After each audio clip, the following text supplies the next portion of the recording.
reka mbabwire ku nshuti eshanu Mugisha, Keve, Eric, Patrick na David. Umunsi umwe barahuye baraganira bari kwibaza kuri ejo habo n'iterambere ryabo. Bamaze kuvuga ku bintu byinshi bitandukanye batereka noneho dufata umwanzuro. Bati twese dufite amafaranga make ariko twifuza kugura ikibanza kinini. Mugisha ati reka tukigure twese hamwe tuyiteranire. Bose bashima uwo mwanzuro. Mwati nge nzatanga miliyoni 5, undi nawe ati miliyoni 5, bose gutyo gutyo. Arateranya amafaranga bagura ikibanza kinini. Hashize imyaka 2 ubutaka bwari bwamaze kuzamuka mu gaciro. None umwe muri bo aravuga ati bavandimwe yenda shaka kugurisha umugabane wanjye. Undi ati nta kibazo ariko umugabane wawe ni uwuhe kandi uherereye ku ruhe ruhande? Nawe arasubiza ati sinzi ariko nzi ko ari wa 5. Ndati none se ni he ku butaka? Ku ruhande rwo hepfo, rwo haruguru, ni rw'iburyo, ni rw'ibumoso? Ndati sinzi ariko amafaranga natanze ndayibuka neza. Bose baraseka cyane. Ariko hanyuma aza kubona ko ikibazo atari guteranya amafaranga. Ikibazo gikomeye yari kumenya imigabane yabo ko iteye, ku butaka bugabanywa, nuko bazafata ibyemezo mu gihe kiri imbere. Kandi aha niho inyigisho y'uyu munsi itangirira. Ese abantu 5 bashobora ko guteranya amafaranga bakagura ikibanza kimwe kinini buri wese akagira umugabane we? Yego birashoboka, ariko ntibigomba gukorwa mu buryo bwa turizerana nta kibazo kizabaho. Oya, tekereza abantu 5 bateranyije amafaranga bakagura ikibanza kinini. Nyuma y'imyaka 3 mwe muri bati ngenda shaka kugurisha umugabane wanjye. Abandi bati umugabane wawe uri he? Ati sinzi aho uri ariko nzi neza ko natanze amafaranga. Birasekeje, ariko iki ni ikibazo gikomeye cyane. Y'abantu baguze ubutaka hamwe n'amategeko n'amasezerano bisobanutse, ubucuti bushobora kuvamwa amakimbirane. Uyu munsi muri Fortran 2050 twategura ikiganiro ku rwego rwo gusubiza ikibazo tumaze iminsi tubazwa n'urubyiruko, cyane cyane abasore n'inkumi bakiri kubaka ubushobozi bwabo. Hari abiga muri kaminuza bambajije uko batunga ikibanza kandi bafite amafaranga make. Nibo cyane cyane ngiye gufasha muri iyi nyigisho y'uno munsi. Ku musozo w'iyi video muramaze kumenya neza ko bishoboka nuko byakorwa bigatanga umusaruro. Turareba ko inshuti eshanu zishobora gukorana mu kugura ubutaka bunini. Ibintu bagomba kumvikanaho mbere yo gufata umwanzuro wo gutanga amafaranga, nuko bakwirinda ko ubucuti bwabo bwapfa kubera amakimbirane aturutse ku mutungo bateranije. Mu gice cya mbere turareba impamvu abantu bagura ubutaka mu itsinda. Mbere na mbere kuki abantu 5 cyangwa benshi bashobora guhitamo kugura ubutaka hamwe? Impamvu ya mbere ni ubushobozi bw'amafaranga, financial capacity. Umuntu umwe ashobora kuba adafite miliyoni 20 cyangwa 30 zo kugura ubutaka runaka cyangwa ikibanza runaka, ariko abantu 5 buri wese atanze miliyoni 5 bashobora kuba bafite miliyoni 25. Bishobora kubafasha kubona ikibanza kinini, ahantu heza, umutungo ushobora kuzamuka mu gaciro, cyangwa se amahirwe umuntu umwe atashobora kubona. Ariko hari ikintu cy'ingenzi. Amafaranga menshi ateranijwe ntago ahita avamo ishoramari ryiza. Investment nziza isaba agreement, documentation, due diligence and management. Bishatse kuvuga iki? Ishoramari ryiza risaba amasezerano, impapuro z'amasezerano, ubwumvikane mu bintu bitandukanye, nuko umutungo wabo uzacungwa. Igice cya kabiri turareba intambwe ya mbere ikwiye kwitabwaho. Mbere na mbere yo gufatanya kugura ubutaka mugomba kumvikana ku ntego. Mbere yo gushaka ikibanza abantu 5 bagomba kwibaza, turagura ubutaka tugamije iki? Ese buri wese azahabwa umugabane we? Ese buri wese azubakaho? Ese ubutaka tugiye kugura tuzabukodesha? Ese ubutaka tuzabugumana imyaka 10 cyangwa 20? ese ubutaka tuzabugurisha nyuma tubone inyungu cyangwa tuzabukoramo proje imwe? Iki ni ikibazo gikomeye kuko abantu bashobora gutanga amafaranga angana ariko bafite intego zitandukanye. Mu gice ashobora kuba ashaka kubaka inzu, Patrick ashobora kuba ashaka kugurisha nyuma y'imyaka 2, Eric ashobora kuba ashaka kubukodesha, David ashobora kuba ashaka kubugumana nk'ishoramari ry'igihe kirekire. Ibi bitavuzwe ngo byumvikanweho mbere, amakimbirane ashobora gutangira nyuma yo kugura. Ubanze mwumvikane ku ntego mbere yo gushaka ubutaka. Igice cya 3, ubanze mugire amasezerano yanditse ndetse mwishyirisheho umukono wa noteri wemewe na leta. Iri ni rimwe mu mategeko y'ingenzi nubwo muri inshuti magara, nubwo muri abavandimwe, nubwo mwizerana cyane, musabwa kugira amasezerano yanditse. Muri business umuntu wese ni wamwizera, kabone niba umwana wawe cyangwa umubyeyi wawe, impapuro zanditse ni ngombwa. Kubera iki? Kuko inshuti ishobora guhinduka umufatanyabikorwa, ariko business ikeneye amategeko. Amasezerano mugirana agomba kuba asobanutse cyane, agaragaza ibintu bikurikira: amazina y'abafatanyabikorwa, amafaranga buri muntu atanze. Inshuti ishobora guhinduka umufatanyabikorwa, ariko business ikeneye amategeko. Amasezerano mugirana agomba kuba asobanutse cyane, agaragaza ibintu bikurikira: amazina y'abafatanyabikorwa, amafaranga buri muntu atanze, ikigereranyo cy'umugabane w'umuntu, ownership percentage, ku ibyemezo bizafatwa, uko expenses zizishyurwa, ku butaka buzakoreshwa, uko umuntu ashobora gusohoka mu bufatanye, uko umugabane we ushobora kwimurwa cyangwa ukagurishwa, n'uko amakimbirane azakemurwa. Mukavuge muti turizerana, ntabwo dukeneye amasezerano. Amasezerano ntabwo asobanura ko mutizerana, ahubwo amasezerano afasha kurinda ubucuti no gukuraho urujijo. Icyo cya 4, murasabwa kugena umugabane wa buri wese. Reka dufate urugero rworoshye cyane. Abantu 5 baguze ubutaka bwa miliyoni 50, buri wese atanze miliyoni 10.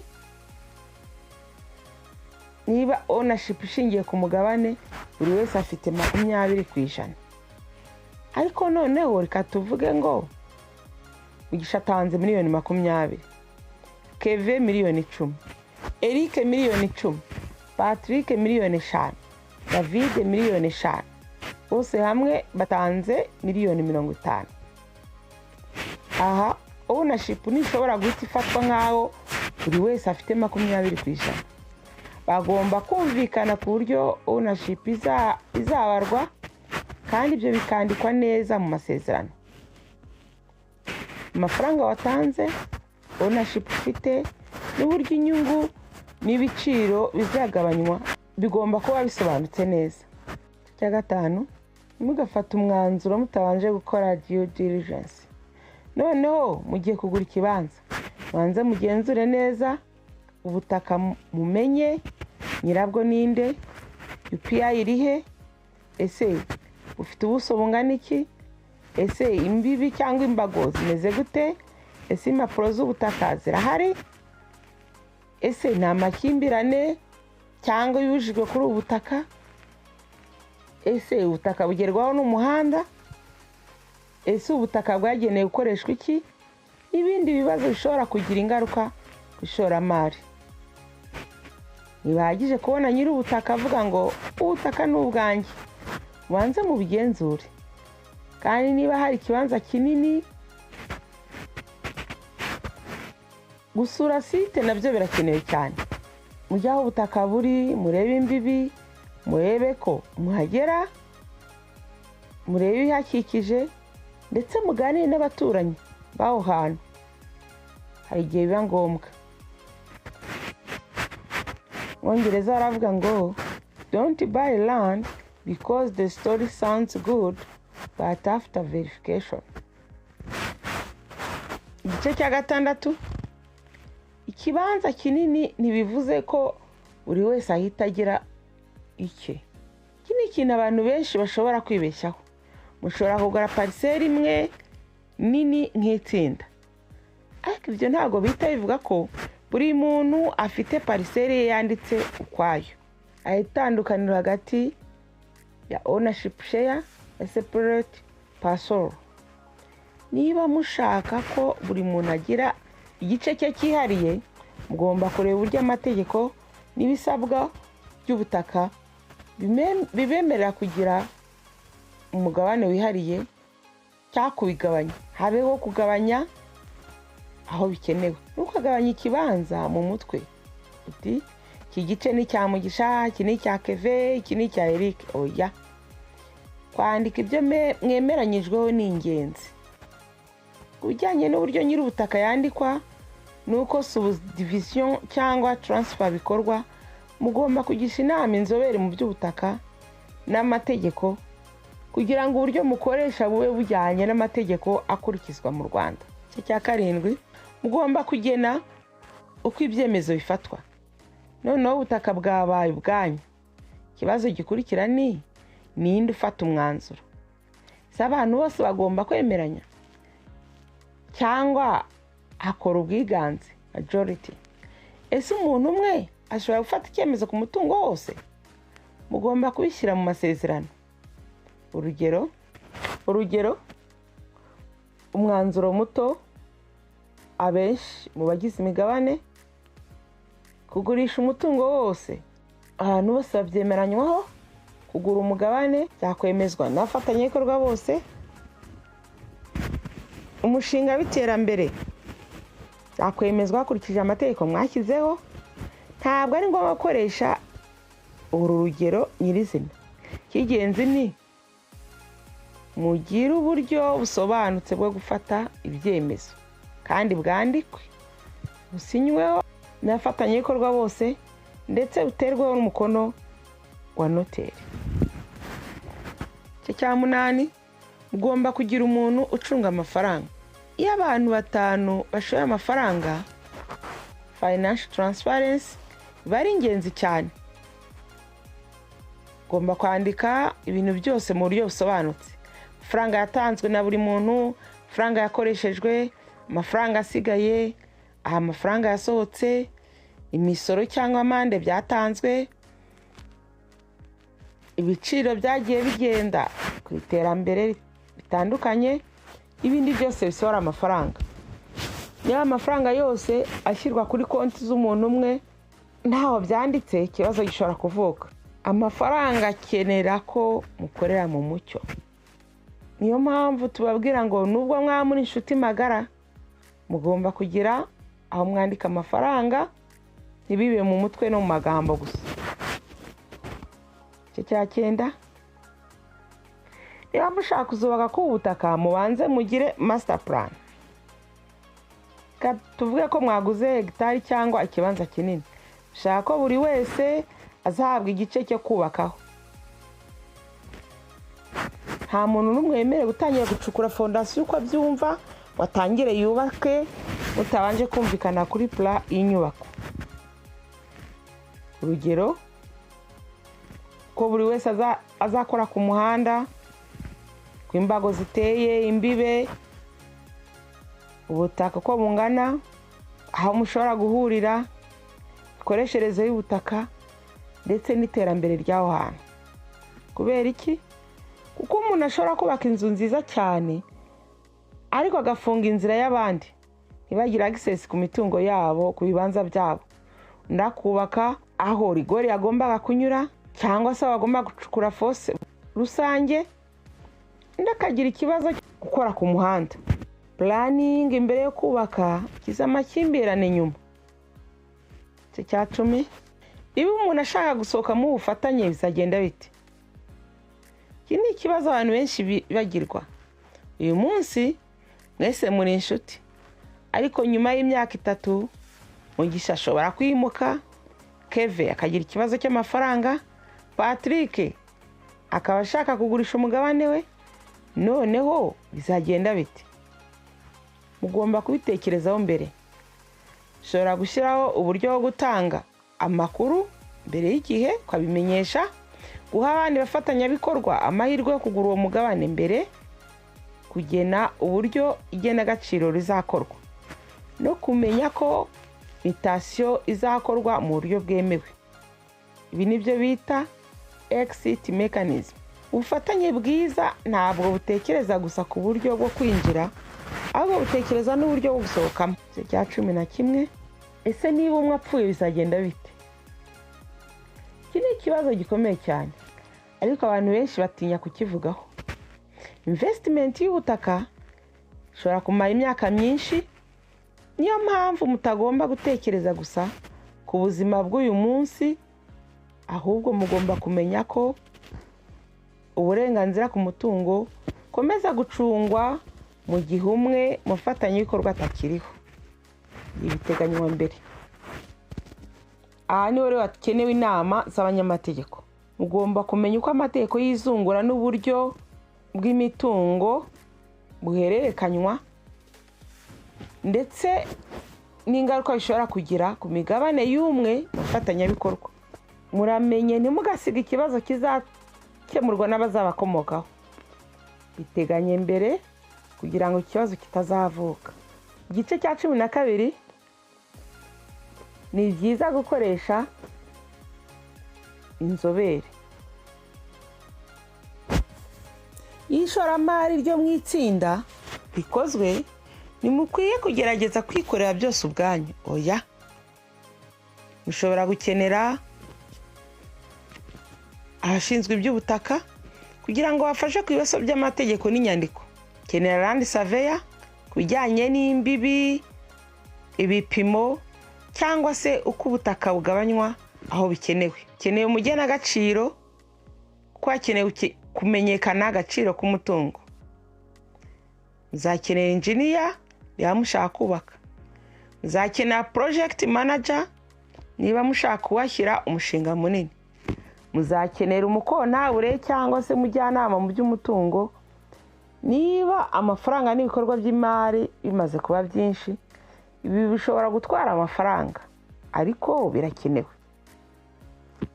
Zirikana ko professional fees ishobora kuba nto ugereranyije n'igihombo gituruka ku ikosa rimwe gusa rikomeye rishobora kuba.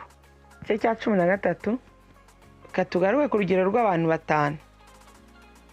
Tugaruka kuri za nshuti zacu Mugisha, Keve, Eric, Patrick na David. Bafite miliyoni 50, bashaka kugura ikibanza kinini. Bafashe izi ntambwe zikurikira. Intambwe ya mbere, bemeranyije ku ntego. Intambwe ya kabiri, bemeje umugabane wa buri wese.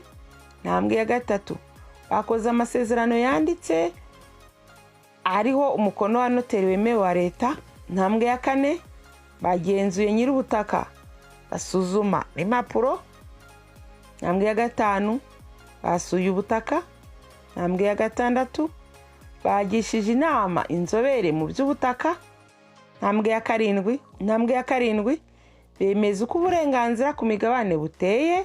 Intambwe ya 8, bateguye plan y'iterambere.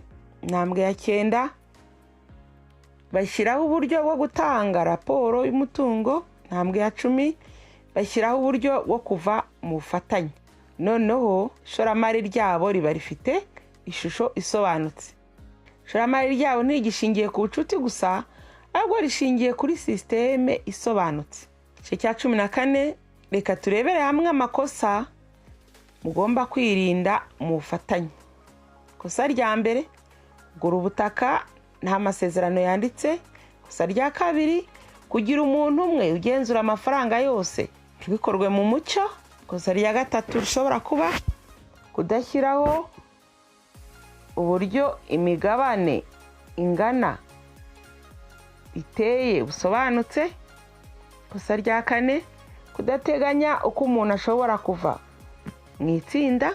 Ikosa rya gatanu, yaba kutagira iterambere risobanutse na master plan igihe mugiye kubaka. Aya makosa atirinzwe ashobora guhindura ubucuti amakimbirane. ibintu ntibikabe. Nshuti yanjye, kugura ubutaka nk'itsinda bishobora kuba igitekerezo cyiza cyane. Abantu 5 bafite ubushobozi buto bashobora guteranya ubushobozi bwabo bakagera ku iterambere rikomeye, bagashora imari umwe atari gushobora kugeraho. Ariko ntibihagije guteranya amafaranga, ugomba no guteranya icyizere, ubumenyi, ibyangombwa, inama z'inzobere ndetse n'ikinyabupfura mu mikoreshereze y'umutungo. Amasezerano asobanutse ni ngombwa. Niba wowe n'inshuti zawe mushaka kugura ikibanza kinini, ntimukavuge gusa muti tuzagabana nyuma. Ubanze muvuge muti zashyiraho uburyo bwo kugabana no gucunga umutungo mbere yo gutanga amafaranga. Ubutaka bushobora kuzamuka mu gaciro, ariko ownership structure idasobanutse, agaciro k'ubutaka gashobora kwiyongera mu gihe ubucuti bwanyu bugabanuka. Tugira ku musozo. Niba iyi video ikugira akamaro, kora subscribe kuri Fortran 2050 kandi uyisangize inshuti cyangwa umuryango wifuza gutangira investment mu butaka. Kuri Fortran 2050 tugufasha kubona amakuru yizewe ajyanye n'ubutaka bugurishwa, amazu agurishwa, tukaguha inyigisho ku ishoramari mu butaka kugira ngo utazahura n'ibibazo tumaze kuvuga haruguru, ndetse n'ibindi twagiye tuvuga muri video zitandukanye, tukaguha ubujyanama ku mishinga itandukanye. Kandi niba wifuza kugura ubutaka nk'itsinda, tubwire muri comments.